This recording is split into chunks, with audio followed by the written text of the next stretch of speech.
Dugaan kasus korupsi proyek pelebaran jalan di kawasan desa Pulau Panggung sampai desa Segamit, Kecamatan Semende Darat, Kabupaten Muara Enim. Yang ini diusut Kejaksaan Negeri Muara Enim sudah meriksa 19 saksi. Ke-19 saksi diperiksa di waktu yang berbeda secara bertahap guna pelengkapan berkas sama bukti penyelidikan. Hasil dari pemeriksaan 19 saksi sudah diekspos ke tim BPKP Muara Enim untuk dilakukan audit. Jalan Pulau Panggung Segamit tahun anggaran 2020. Pagu anggaran 1.272 juta rupiah. Vendornya CV Tania Surya Abadi. Oke, pada saat ini kita masih koordinasi dengan BPKP untuk melakukan audit PKN, Pak, dan kita menunggu hasil perhitungan tersebut. Mungkin tidak lanjut, pasca itu baru kita melakukan tindakan selanjutnya.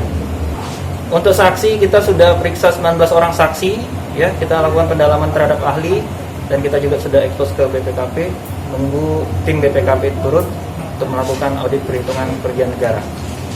Ini belum diketahui jumlah kerugian negara. Sampai saat ini belum kita ketahui.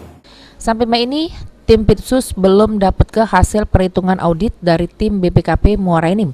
Kalau sudah ada hasil audit, kita bisa dapat ke kerugian negara, bakal diterus ke penetapan tersangka. Mardiansyah, PAL TV.